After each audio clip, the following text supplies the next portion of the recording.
Bismillahirrahmanirrahim. Alhamdulillahi wassalatu wassalamu ala Rasulillah. Amma ba'd. Assalamualaikum warahmatullahi ta'ala barakatuh. Sabihin natin this next discussion dito ay tinatawag na al-kalam ay patungkol sa salita na insyaallah mijal. So tuwing kailan ba sinasabi yung salitang insyaallah? Kaya tuwing kailan sinasabi ang salitang insyaallah? Ano ibig sabihin ng insyaallah mijal? Ano ibig sabihin nun sa Tagalog? Kung gugustuhin ni Allahu Ta'ala. Kung gugustuhin ni Allahu Ta'ala. Ibig sabihin, halimbawa, may pangarap si Ishaq. Gusto ko, Ustad, maging mayaman sa future. So, doon mo sabihin, insyaallah. Tama? So, ngayon, ano yung batas ng ano yung patakaran natin ng Islam patungkol sa pagsasalita ng insyaallah? Ano yung patakaran ng Islam dyan? Ang patakaran ng Islam dito ay nasa dalawa. O minsan apat. Tuwing kailan sinasabi ang insyaallah. Unang-una ay kapag ang insyaallah ang pinag-uusapan natin ay patungkol sa amrun ghaibi. Patungkol sa amrun ghaibi, bagay na hindi natin nakikita. Diba sinabi natin ilmul ghaib yun? Tama? Yung hindi natin nakikita. Kapag ang bagay hindi natin nakikita at hindi natin alam, ay doon mo sinasabi ang insyaallah. Halimbawa, ay tinanggap ba ni Allah Ta'ala yung sala natin ng asar? Hindi mo alam. So yan ang ilmul ghaib. Tama ba? Ay doon mo sabihin na insyaallah tinanggap. Nakuha ninyo, patungkol sa bagay na hindi mo alam, doon mo sasabihin ang insyaallah. Doon mo sasabihin ang insyaallah. Mahal ka ba ni Allah Ta'ala mijal? Hindi mo alam. So sabihin mo, insyaallah. Nakuha mo, so yung bagay na ilmul ghaib yun. Amrun ghaibi, bagay na hindi natin alam o hindi natin nakikita. Tama? Ano pa ba? Halimbawa ay yung pagsaksi sa isang tao na namatay. Hindi mo naman alam yun eh. Kung namatay siya, sa paraiso ba siya o sa impyerno? O paparusahan ba sa libingan o hindi? Doon mo sabihin ng insyaallah. Insyaallah, namatay na yan ay maganda yung buhay niya sa libingan. Insyaallah. Nakuha niyo kasi bagay na hindi natin nakikita. So yun yung number one na andun na case na ginagamit ang insyaallah. Kaya nga meron sa isang chapter ni Imam Bukhari sa kanyang libro. Sa kanyang chapter, ang pamagat ng libro na yun, ay sa Bukhari, sa may chapter ng libro na yun, sabi niya, Bab la yuqal, sabi niya doon ay Babu la yuqal fulan shahid. Ang chapter na ito ay patungkol sa na namatay na Muslim na hindi mo pwede sabihin na siya ay shahid. Hindi mo pwede sabihin na, oh, shahid yan, sa langit mapupunta yan. Hindi pwede yun. Tama? Kasi bakit? Yung bagay na yon ay amrun ghaibi, bagay na hindi natin nakakita. So dapat ang bagay na nay, sabi mo, insyaallah, matamay makapunta siya sa paraiso. Tama? Yon. Ikalawa na pinapahintulot ang insyaallah ay amrul mustaqbal, sa future na mangyayari. Sa future na mangyayari. So, ay dito sa future na mangyayari, ay dito mo ginagamit ang insyaallah. Tama? Halimbawa, gusto kong yumaman, ako ay mag-business, insyaallah. Yayaman ako, insyaallah. Sa future yun eh, plano mo yun eh. Kaya nga sabi ng Allah Ta'ala sa Quran, la taqulanna li shay'in inni fa'ilun dhalika gada illa ay yasha Allah. Sabi ng Allah Ta'ala, huwag mong sasabihin ay gagawin ko tong bagay na to sa future. Huwag mong sabihin yun, sabi ng Allah Ta'ala. At sabi niya, illa yaqul insya Allah. Maliban na lamang ay nang sabihin mo insya Allah. Kung gugustuhin ni Allah Ta'ala. Kaya minsan may mga pangarap kami dyan na hindi natutupad. Baka kasi umaasa ka sa sarili mong kakayanan. Kasi wala mong sinabi na insya Allah. O baka may gusto si Ishaq na isang babae, hindi niya nakuha. Kasi bakit? Kasi nag-effort siya. Hindi niya sinabi na insyaallah, mapangasawa ko yung babae. Di ba? O baka naman gusto makapagtapos ng pag-aaral, mag-isikap ka, pero umasa ka sa sarili mong kakayanan. Hindi mo sinabi na inshallah. At sabi ng Allah Ta'ala patungkol kay Musa alayhisalam nung sinamahan niya si Khidir alayhisalam, isang propeta. Anong sabi niya? Baka hindi mo kayanin na magsabar kapag kasama ako. Anong sabi niya? Satajiduni insha'allahu sabira. Ay, tawag dito, sabi niya, inshallah, sabi niya, ay ako ay magsasabar. Kasi di man alam mangyari sa future eh. Inshallah, samahan kita, magsabar ako. Ama? So, ano din sabi ni Propeta Ibrahim a.s. nung napanaginipan niya, kinakata niya si Ismail. Anong sabi ni Ismail a.s.? Satajiduni, o aking mahal na if alma tu'mar, gawin mo ang utos sa'yo ni Allah. Satajiduni, ay makikita mo ako, insha'Allah, minas sabirin. Ay makita mo kung insha'Allah, ay kabilang sa mga tao marunong magsabar. So, ibig sabihin, dalawang bagay pwede mong gamitin ng inshallah sa bagay na amrun ghaibi, hindi mo nakikita, hindi mo alam na mangyayari, at sa mustakbal, sa future.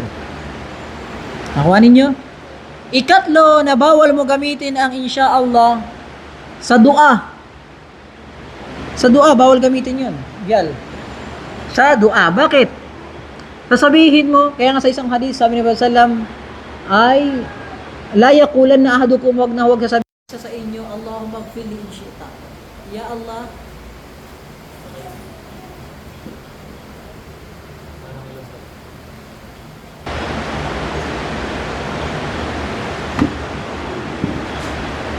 so, hindi mo maaari sabihin ang insha'Allah kapag ikaw ay nagdua. Kahalin tulad sa sinabi ni Propeta Muhammad SAW, ay la yaqulan na ahadukum, ay wag na wag ninyong sasabihin kapag kayo nagdua, Allahumma gfir li in syi'ta. Ya Allah, ay patawarin mo ako kung gusto mo. Pwede ba yun? So, para ka nangahamon, di ba? Kaya hindi pwede. Kapag ikaw ay nagdua, ay dapat nandun tinatawag na ilhah. Yun, nag-i-insist ka, pinipilit mo. Kasi kailangan mo eh. Di ba? Pwede ba yun sabihin na, Miguel, may kailangan ka sa akin? Ustad, pautang ako kung gusto mo. Di ba? So, pag may kailangan ka, dapat pinipilit mo, sige na, kailangan ko nito. Pairamin mo na ako, pautangin mo na ako. Di ba? So, mas lalo na sa dua. Tama? Ya Allah, patawarin mo ako. Isang alipin mo ako na makasalanan. Pag di mo ko pinatawad, sino ko patawad sa akin? So, kaya dapat ang pagdua, Allahumma nas'aluka al-jannah, ya Allah, pagkaloob mo sa akin yung paraiso. Tama? So yun ay kabilang sa gusto ni Allah Ta'ala, yung sidqut talab, yung makatotohanan yung puso mo, truth ka. Tama? Kapag ikaw ay nagdudua sa Kanya. So ikaapat na hindi maaari na gamitin yung insha'Allah, yung tapos nang nangyari. Yung nangyari na. Tama? Halimbawa, tinanong ko si Isak, ilan na anak mo, Isak? 3, insha'Allah. Pwede ba yun? Nangyari na yun eh. Tama? So, hindi mo pwede sabihin 3, insha'Allah. Ay, 3 na kayong anak mo eh. Tama? So, ano pa? Anong pangalan mo, Mijal? Mijal, insha'Allah. So, nakuha mo? So, yun ay ikaapat na hindi mo maaari gamitin doon yung salitang insha'Allah. Kapag, ikatlo, ano sabi niya? Kapag sa dua. At ikaapat, kapag ano? Kapag tapos nang nangyaring isang bagay. Tama? So, yun ay hindi mo pwedeng gamitin ang insha'Allah. Tapos, next, ano yun? Sabihin natin ay number 2, kullu man i'taqada, sino man naniwala na adama isel asalahiyatil Islam, na naniwala ang isang tao na hindi na maaari, hindi na magandang gamitin yung relihiyon ng Islam o yung batas ng Islam sa isang panahon, sa panahon ngayon o kahit anong panahon, at hindi na bagay na yung isabuhay yung Islam ngayon. Bawa, yung sala, hindi na yan dapat ginagawa ngayon. Di ba? O yung fasting, ng unang panahon lang yan. Dapat hindi na yan ngayon. Yung hijab, dapat hindi ka nag-hijab ngayon. Kasi, yung modelo na Muslim ngayon, dapat nasa TikTok na. Dapat sumasayaw na yung babae, wala ng hijab. Ito na yung modelong babae ngayon. Spaghetti na. Yung hanggang dito lang. Yan. Kita na lahat. Ganito dapat yung kababaihan ngayon. Hindi na bagay yung hijab. Tama? So, sino man naniwala ng Islam o anumang parte ng mga napapaloob sa Islam hindi na naayon sa panahon ngayon o hindi na naayon kahit saang panahon na yon, sa lugar, sa nakaraan, sa isang panahon na ito, hindi bagay ang Islam o sa lugar na ito, ganyan. At anuman ang napapaloob sa Islam, yung sala, yung hijab, yung fasting, ano pa man dyan, ay ano mangyari sa kanya ay faqad kafar, siya ay labas na sa Islam. Nakuha ninyo? Kasi bakit? Yung reliyon ng Islam, salih fi kulli zaman. Sa lahat ng panahon at lugar, ang Islam ay angkop at bagay yan at naayon yan sa lahat. Tama? O hindi na raw halimbawa, magandang gamitin yung batas ng Islam ngayon. Yung politika, halimbawa, hindi bagay ang Islam ngayon sa politika. Kasi ang mga Muslim ngayon dapat sa mosque lang. Tama? O ay dapat demokrasya ang naayon sa mga tao ngayon. Luma na ang Islam. Ang Islam sa mga disyerto lang yan, sa mga Arabo. Hindi bagay sa Pilipino sa panahon ngayon. Sino man naniwala na ang halimbawa ang politika ay walang kinalaman ng Islam, hindi na mabagay, talagang yung Islam wala talaga doon, hindi na bagay sa politika, sa panahon ngayon, ay faqad kafar, siya ay magiging kafir, labas siya sa Islam. Nakuha ninyo? Kasi bakit yung lahat ng Islam na papaloob dito ay sa panahon hanggang sa yaumul qiyamah yan. Nakuha ninyo? Hanggang sa yaumul qiyamah, ang Islam ay naayon yan, ay nababagay yan. Tama? So hindi lang pwede piliin mo ang isa. Okay, ang Islam maganda lang yung sala sa mga Muslim. So dapat sala lang ang ipag-utos. Yung politika, wala yan. O maganda lang halimbawa yung may balbas na lalaki. Yung hijab ay alisin na yun sa kababaihan. Dapat yung modelo na babae ngayon, yung dapat nakita yung buhok, yung cleavage niya, di ba? O kaya yung leg niya, di ba? Makita dapat, ganito na dapat yung modelo ng babae. Yung hijab, luma na yan. Ay magiging na siya, ay makakalabas siya sa Islam kapag naniwala at alam niya yung Islam na ay yung pa rin yung batas ng Allahu Ta'ala at tinanggi niya sa puso niya, talagang gusto niyang burahin, palitan, ay makakalabas siya sa Islam. Nakuha ninyo? So ayun, kaya nga sabi ng Allah Ta'ala, afatu'minuna bi ba'dil kitab wa takfuruna bi ba'd. Kayo ba ay naniniwala sa ibang parte ng Quran, ng kitab ni Allah Ta'ala? Ibig sabihin, kapag sala lang, ito lang paniniwalaan ninyo. Pinipili nyo lang kung ano yung batas ng Islam na bagay sa inyo. Tapos, yung politika, tanggalin nyo yan. Hindi yan bagay sa ngayon. O, piliin lang natin kung ano yung gusto natin. Afatu'minuna bi ba'dil kitab wa takfuruna bi ba'd. At hindi kayo naniniwala sa ibang parte ng libro, sa ibang hukom ng Allah Ta'ala. Nakuha ninyo? So, ayun ang ikalawa. So, makakalabas sa Islam yung tao na ganun. At binanggit natin, pag sinabi natin na makakalabas sa Islam, ay yung paniniwala ng tao. Pero yung isang tao, hindi natin pwede magsaksi na ikaw taga-impyerno ka. Hindi yung pwede. Nakuha ninyo, yung gawain, yung kanyang paniniwala. Hindi naman natin alam kung sino yung naniniwala ng ganun sa puso eh. Di ba? Ilagay natin, nakita yung Muslim na hindi siya nag-hijab. Naniwala ba siya? Nakita mo ba yung puso niya? Hindi. Sabi natin yung hijab ay kasalanan, pero yung puso niya di natin alam. Tama? So sabi natin, kapag sino naniwala, malay ba natin kung sino naniwala sa mga ganun? Kaya binibigyan lang natin ng pamantayan yung isang Muslim na dapat ito paniwalaan mo. Tama? Pero yung puso mo, hindi namin alam. Sa kabilang buhay ka, kayo ng Allahu Ta'ala. Tama? So ayun ang ikalawa. Ngayon,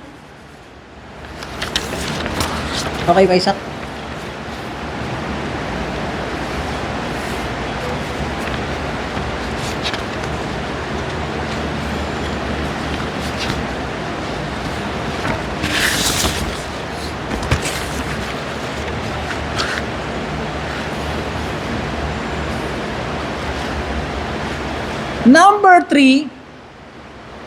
Number 3, Jal, ay tayong mga Muslim ay naniniwala tayo na ang ating pananampalataya o ating paniniwala, ang tinatawag na iman. Ang iman. Ang ibig sabihin ng iman, Mijal, ito yung paniniwala. Tasdiq. Ibig sabihin ng iman ay tasdiq, paniniwala. At ang kahulugan ng paniniwala sa atin, pananampalataya, ay, anong sabi natin yan? Di ba nakuha ninyo yun? Nakuha ba yun, Mijal? Dati, di ba nakuha mo yun? Ang paniniwala ay anong sabi natin? Al-iman ay itiqadun bil janan, paniniwala sa puso. Wan nutqun bil lisan, at ito ay pagbigkas ng bibig. Wal amalu bil arkan, at ito ay pagsasabuhay ng katawan.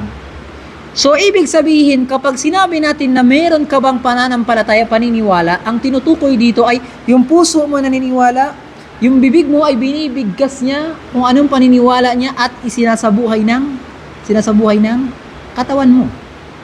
Hindi pwede na sabihin na mananampalataya ang isang tao sa kanyang puso at hindi niya sinama ang kanyang pagbigkas ng bibig at pagsasabuhay ng kanyang katawan.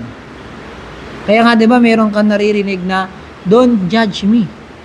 Ang aking paniniwala nasa puso. Huwag kang magiging binelaw, Miguel, pag ganun. Kasi dapat ka pa rin hatulan sa gawain mo kasi ang gawain mo parte sa tinatawag na iman.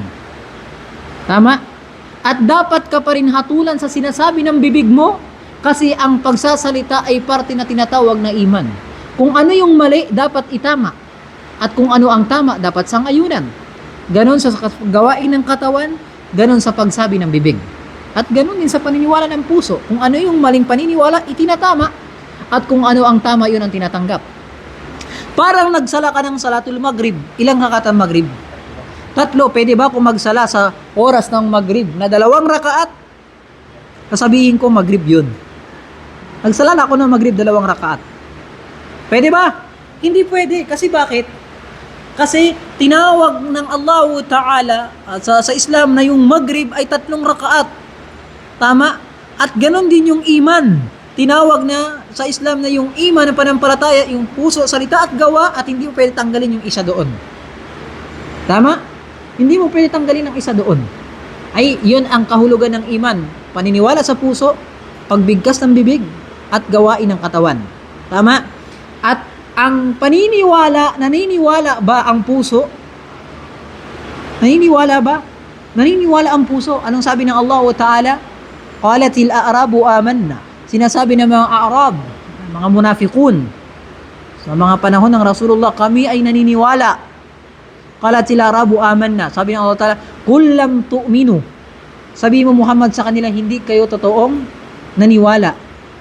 Walakin qulu aslamna. Ngunit sinabi nyo lang, kayo ay Muslim sa bibig ninyo. Kulo, sinabi ninyo sa bibig ninyo. At sabi ng Allah Ta'ala, walam yadkhulil imanu fi qulubikum. At hindi pumasok ang iman sa puso ninyo. Ibig sabihin ng iman sa puso. Hindi pumasok ang iman sa puso ninyo. Ibig sabihin, ang iman nasa puso din. Tama? Yun.